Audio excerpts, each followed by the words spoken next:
গত পর্বে আমরা কলকাতা থেকে মেঘালয়ের চেরাপুঞ্জিতে পৌঁছই সেই ভিডিও তোমাদের সাথে শেয়ার করেছিলাম। সেখানে ছিল কলকাতা থেকে ট্রেনে গুয়াহাটি পৌঁছানো, তারপর চেরাপুঞ্জিতে মকডক ভ্যালি ঘুরে লাঞ্চ সেরেছিলাম। এরপর 5টা নাগাদ আমরা চলে আসি গার্ডেন অফ কেভসে। বিশাল এরিয়া নিয়ে তৈরি এই গার্ডেন অফ কেভসে 12টা স্পট আছে। তাতে যেমন আছে কেভস, তেমন আছে ওয়াটারফল, সাথে ছিল bamboo trail, mineral water source, sunset view point আর নদীর পার বরাবর হেঁটে যাওয়া জঙ্গলের মধ্যে দিয়ে। দারুণ রোমাঞ্চকর ছিল ঘণ্টাখানেকের সেই জার্নি। আমরা যে সময় পৌঁছই তখন 5টা বাজে। মেঘাচ্ছন্ন থাকায় আলো একদমই কম ছিল। আমরা পার্কিংয়ে গাড়ি রেখে টিকিট কেটে নিলাম। এখানে পার হেড 100 টাকা করে টিকিট, আর বাচ্চাদের জন্য 50 টাকা। এছাড়া ক্যামেরা নিয়ে ঢুকলে তার আলাদা চার্জ আছে। বৃষ্টি মাথায় নিয়েই আমরা এন্ট্রি করলাম এই গার্ডেন অফ কেভসে। সিঁড়ি দিয়ে বেশ কতটা নিচে নামতে হয়। আমরা ভেজা পাথরের ওপর দিয়ে আস্তে আস্তে নিচে নেমে আসলাম। নিচে নামতেই ফার্স্টেই রয়েছে স্পট 1। স্পট নাম্বার 1 হচ্ছে কিংস বেড, যাকে এখানকার খাসি ভাষায় বলা হয় পালং সিএম। জায়গাটা হচ্ছে একটু গুহা টাইপের। সেখানে রয়েছে পাথরের একটা বড় চাতাল মতো, তার উপরে বালিশের আকৃতি একটা পাথর রয়েছে। সমগ্র জায়গাটাকে সেই জন্য বলা হচ্ছে একটা বিছানার মতো দেখতে, যার জন্য একে বলা হচ্ছে কিংস বেড।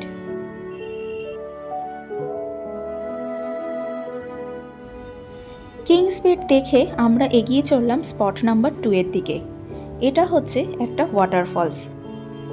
এই ওয়াটারফলসটা যেতে আমাদের সামান্য কিছুটা হাঁটতে হয়েছে অন্ধকার জায়গার মধ্যে দিয়ে। যেহেতু বৃষ্টি পড়ছিল এবং সন্ধে নেমে আসছিল, আর সেই পিচ্ছিল পাথরের ওপর দিয়ে কিছু পাথরের সিঁড়ি পেরিয়ে আমাদের সেই ওয়াটারফলসের সামনে যেতে হয়েছে। পাশ দিয়ে সেই ওয়াটারফলসের জলটা নদীর মতো বয়ে যাচ্ছে, তবে স্রোতও বেশ ভালোই ছিল জলের। অন্ধকার জায়গাটা পেরিয়ে আসার পরই আমরা পেলাম একটা স্বচ্ছ জলের ওয়াটারফলস। বেশ সুন্দর ওপর থেকে ঝরে পড়ছিল, আর চারপাশটা যেহেতু ভেজা এবং বৃষ্টি হওয়ার দরুন এত সবুজ লাগছিল, মনটা বেশ জুড়িয়ে গেল।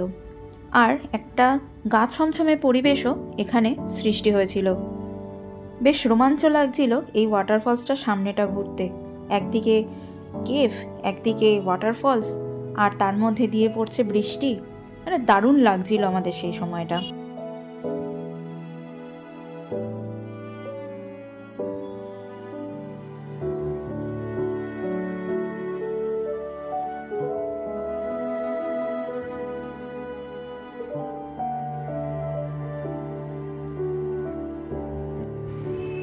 স্পট নাম্বার 2 দেখে আমরা এগিয়ে চললাম স্পট নাম্বার 3 এর দিকে। এবারে উপর থেকে অনেকগুলো সিঁড়ি পেরিয়ে আমাদের নিচে নামতে হয়েছে। বেশ জঙ্গলের মতো চারপাশে প্রচুর গাছপালা রয়েছে। আমরা এক ধাপ করে নিচে নামছিলাম, কারণ এখানে সব সিঁড়িগুলোই পাথরে বাঁধানো, আর বৃষ্টির দরুন কিছু কিছু জায়গা একটু স্লিপারি ছিল। আমরা ওপর থেকে নিচে নেমে চলে আসলাম স্পট নাম্বার 3, যেটাও একটা ওয়াটারফলস। এই ওয়াটারফলসটার সামনে অবধি যাওয়া যাচ্ছিল না, কারণ সেখানে পুরোটাই পাথর দিয়ে আটকানো। তবে জলের কাছে কিছুটা নামা যাচ্ছে, যেহেতু এপাশে সিঁড়ি করে দেওয়া রয়েছে, কিন্তু একদম ওয়াটারফলসের সামনে যাওয়া যাচ্ছিল না। আর ওয়াটারফলসের ঠিক পাশেই ছিল স্পট নাম্বার 4, যেটা হচ্ছে একটা কেভ, এবং সেটা বেশ লম্বা একটা কেভ।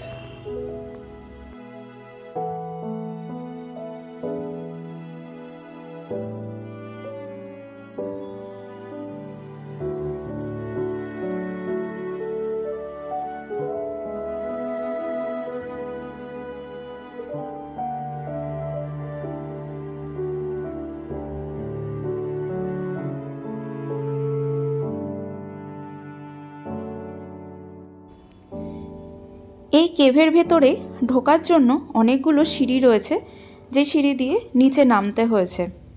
ভেতরে আলোর ব্যবস্থাও করা রয়েছে, তবে চারপাশটা ভীষণ রকমের স্যাঁতস্যাঁতে, আর পাথরের গা বেয়ে বেয়ে জল পড়ছে টপ টপ করে। আর ভেতরটা কিছু কিছু জায়গা বেশ সংকীর্ণ, কিছু জায়গায় মাথা নিচু করে হাঁটতে হচ্ছে, কিছু জায়গা আবার ঠিকঠাক হাঁটা যাচ্ছিল। গুহার ভেতরে ভেতরে লাইট যেহেতু দেওয়া রয়েছে, তাই পরিষ্কার বোঝা যাচ্ছে যে পাথরের গা বেয়ে বেয়ে টপ টপ করে জল আসছে, এবং কিছু কিছু জায়গা বেশ ভেজা, আর কিছু কিছু জায়গায় ছোট ছোট গাছও হয়ে রয়েছে। আর ভেতরটা একদমই নিস্তব্ধ। বেশ রোমাঞ্চ লাগছিল এই গুহার ভেতর দিয়ে হাঁটতে।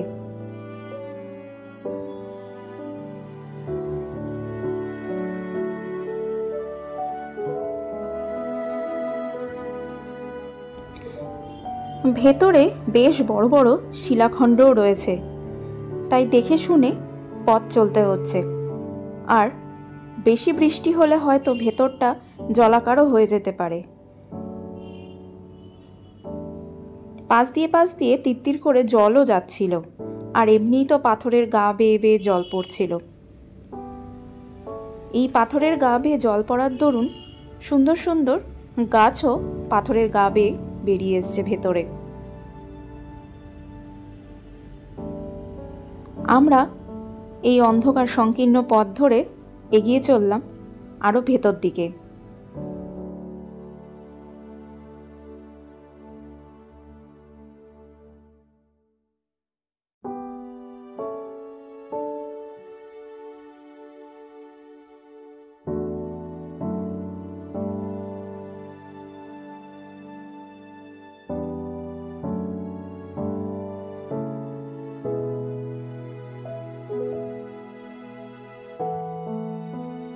আলো আধারি পথ পেরোতে পেরোতে আমরা এসে পৌঁছলাম একটা বিরাট লম্বা সিঁড়ির সামনে, যেই সিঁড়িটা দিয়ে উপরে উঠলে বাইরে বেরোনো যায়। বড়জোর সেখানে প্রায় 25-30টার মতো পাথুরে সিঁড়ি ছিল। আমরা সে অন্ধকারের মধ্যে দিয়ে সেই সিঁড়ি বেয়ে উপর দিকে উঠে চলে আসলাম আলোর দিকে। স্পট নাম্বার 4 থেকে বেরিয়েই রয়েছে স্পট নাম্বার 5-এ যাওয়ার রাস্তা। এই সুন্দর জঙ্গলের মধ্যে দিয়ে যে ট্রেলটা করা রয়েছে, এটা দিয়ে বেশ খানিকটা যাওয়ার পরেই রয়েছে স্পট নাম্বার 5।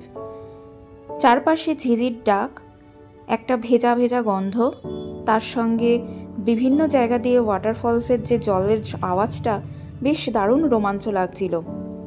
আর স্পট নাম্বার 4-এ যে কেভটা ছিল, সেটা মোটামুটি 200-250 মিটার লম্বা, এবং বেশ ভালো লাগলো আমাদের সেই কেভটা দিয়ে আসতে। অনেকটা মজমাই কেভ বা আরওয়া কেভের মতোই এ দিব্যি চালিয়ে দেওয়া যায়, এতটাই সুন্দর এই কেভটা, আর পুরোপুরি ন্যাচারাল। ট্রেলটা ধরে হাঁটতে হাঁটতে আমরা এসে পৌঁছলাম স্পট নাম্বার 5-এ, যেটা একটা ওয়াটারফলস। এখানে জলটা কম, কিন্তু অনেকটা উপর থেকেই নিচে পড়ছে, আর ওয়াটারফলসের পেছন দিক দিয়েও হেঁটে যাওয়া যাচ্ছিল। আমরা ওয়াটারফলসের পেছন দিক দিয়ে ঘুরে আবারও উপর দিকে উঠে আসলাম। স্পট নাম্বার 5 থেকে বেরিয়ে আমরা হাঁটতে হাঁটতে চলে আসলাম স্পট নাম্বার 6-এ। স্পট নাম্বার 6টাও হচ্ছে একটা ওয়াটারফল, যেটা অনেকটা ওপর থেকে পড়ছে এবং তার জলও অনেক বেশি। বেশ সুন্দর এই স্পট নাম্বার 6-এর ওয়াটারফলসটা। এই গার্ডেন অফ কেভসে যতগুলো ওয়াটারফলস দেখেছি, তার মধ্যে সব থেকে বড় হচ্ছে এই ওয়াটারফলসটা, যেটা স্পট নাম্বার 6। অনেকটা উপর থেকে পড়ার জন্য এর জলের গতিও অনেকটাই বেশি। বিরাট লম্বা এই ওয়াটারফলসটা। এই ওয়াটারফলসের নিচেও নামা যায়। আমরাও নিচে নেমে জলের মধ্যে দাঁড়িয়েও বেশ কিছু ছবিও তুলেছি। ছবি ভিডিও তুলে আমরা ওয়াটারফলসের জলটা যে পথ দিয়ে যাচ্ছে তার পাশ দিয়ে যে সুন্দর একটা রাস্তা করা রয়েছে সেই পথ ধরে আমরা এগিয়ে চললাম।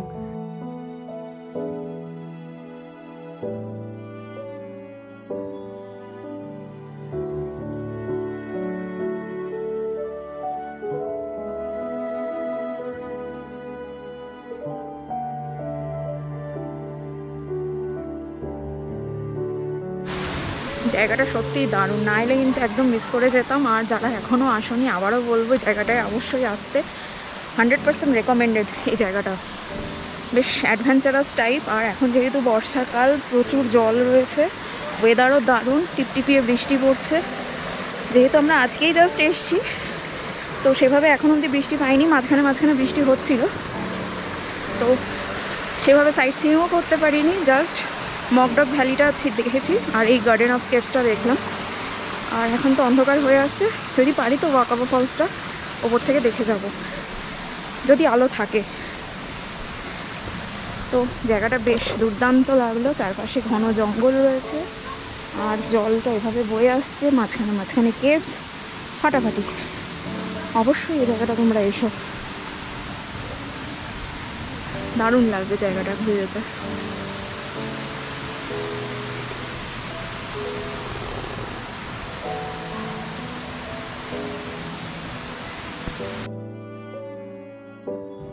কিছু দূর এগোতেই সামনে পড়ল একটা কাঠের সাঁকো, যার দুটো সাইড বেত দিয়ে বাঁধানো। এর একটা সাইড দিয়ে তো ওয়াটারফলসের জল যাচ্ছে, আরেকটা সাইড দিয়ে কোনো একটা ফলসেরই জল আসছে, মানে দুটো জল একসঙ্গে মিলে গিয়ে ডান দিক দিয়ে বয়ে গেছে। আর ব্রিজটা যেহেতু কাঠের, হাঁটাহাঁটি করলে বেশ নড়ছিল, কিন্তু জায়গাটাও এত সুন্দর লাগছিল। চারপাশ দিয়ে ঝিঝি ডাকছে, সঙ্গে জলের আওয়াজ, সবুজ ঘন জঙ্গল, দুর্দান্ত একটা পরিবেশ তৈরি করেছিল এই জায়গাটা। এই সাঁকোর ওপর দিয়ে হেঁটে আমরা আবারও সামনের দিকে এগিয়ে গেলাম।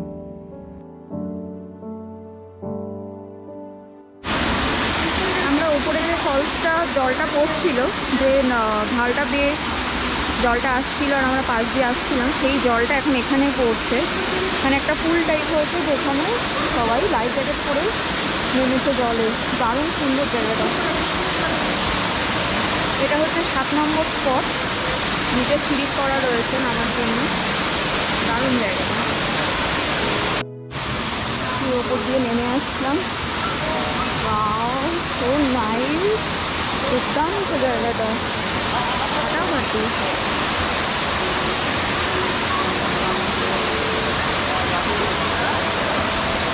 এটাকে মিনি ক্রান্সুরি বলাই যায়।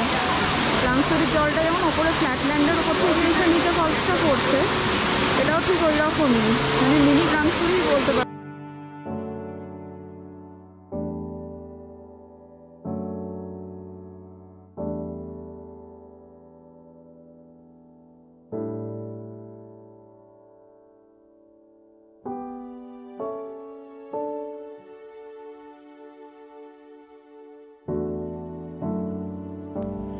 এই ওয়াটারফলসটা ঘুরে আমরা আবারও উপর দিকে উঠে গেলাম স্পট নাম্বার 8-এর দিকে। নামার সময় এই সিঁড়িগুলো বড্ড ভয়ঙ্কর রকমের খাড়াই আর স্লিপারি ছিল, ওঠার সময় খুবই পা টিপে টিপে উঠতে হয়েছে। উপরে উঠে স্পট নাম্বার 8-এ আসলাম। এখানে রয়েছে পাথরের মধ্যে একটা গর্ত, যাকে বলা হচ্ছে মাদার্স ওম। দেখতে অনেকটা মাতৃগর্ভে শিশুরা যেরকম থাকে সেই রকম দেখতে, তাই এটাকে বলা হচ্ছে ন্যাচারাল মাদার্স ওম। এখানে 8 নম্বর স্পট দেখে এই সিঁড়ি দিয়ে উপরে যাচ্ছি, আরও উপরে 3টে স্পট আছে। জায়গাটা কিন্তু এখনো বলবো দারুণ সুন্দর।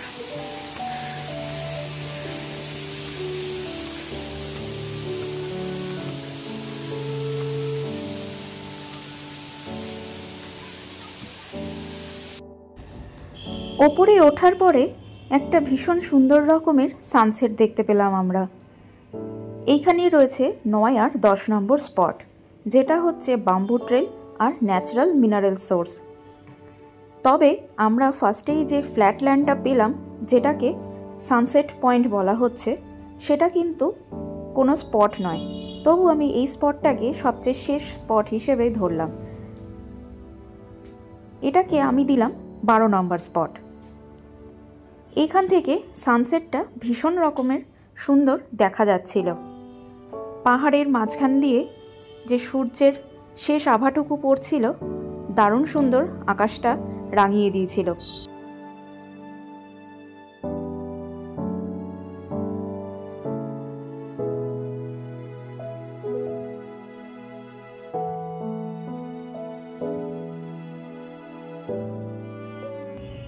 সানসেট ভিউ পয়েন্ট ঘুরে আমরা এগিয়ে চললাম 9 আর 10 নম্বর স্পটের দিকে। 9 নম্বর স্পটটা ছিল বাম্বু ট্রেল। এই বাম্বু ট্রেলটা বেশ লম্বা, এঁকে বেঁকে জঙ্গলের মধ্যে দিয়ে অনেকটা দূর পর্যন্ত গেছে এবং অপোজিটে যে পাহাড়টা রয়েছে সেখানে গিয়ে মিশেছে। চারপাশটা অন্ধকার হয়ে যাওয়াতে বেশ গা ছমছমে পরিবেশ তৈরি হয়েছিল। আমরা এঁকে বেঁকে এই সাঁকো পেরিয়ে গিয়ে পৌঁছলাম অপোজিট পাড়ে, যেখানে রয়েছে 10 নম্বর স্পট।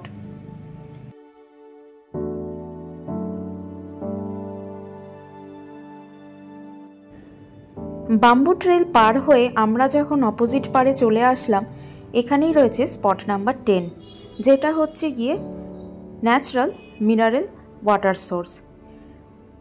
পাহাড়ের ভেতর থেকে কোনো একটা জায়গা দিয়ে এই জলটা পড়ছে এবং অনবরতভাবে জলটা পড়ে যাচ্ছে।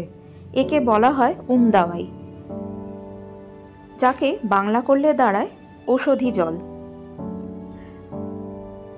এই জলটা অনবরত যেহেতু পড়ছে, আমরা সামান্য টেস্ট করলাম। বেশ মিষ্টি আর খুবই ঠান্ডা এই জলটা। এই জল ওষুধ হিসেবে ব্যবহার করে থাকেন এখানকার মানুষজনেরা।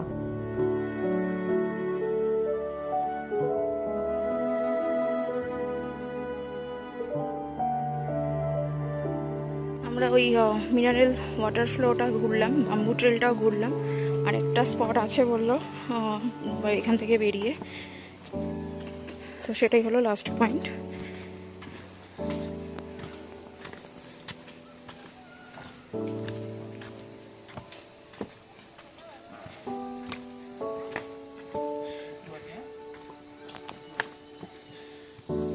চারপাশটা পুরো ঘন জঙ্গল, আলো থাকলে ভালো হতো, কিন্তু কিছু দেখা যাচ্ছে না, অন্ধকার হয়ে গেছে বলে।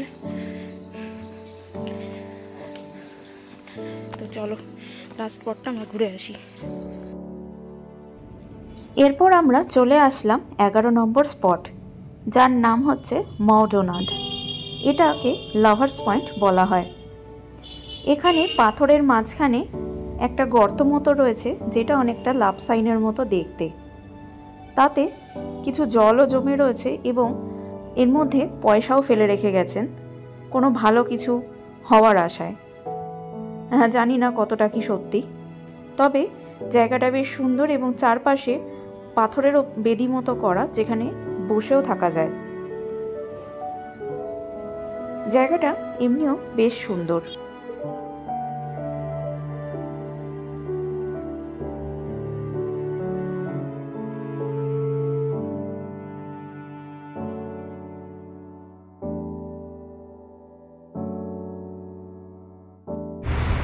তোমাদের যদি এই ভিডিওটা ভালো লেগে থাকে তাহলে অবশ্যই লাইক করো, শেয়ার করো, আর সাবস্ক্রাইব করা না থাকলে ঝটপট সাবস্ক্রাইব করে বেল বাটনটা অল করে দাও, যাতে নেক্সট ভিডিও আসলে তার নোটিফিকেশানটা তোমরা পেয়ে যাবে।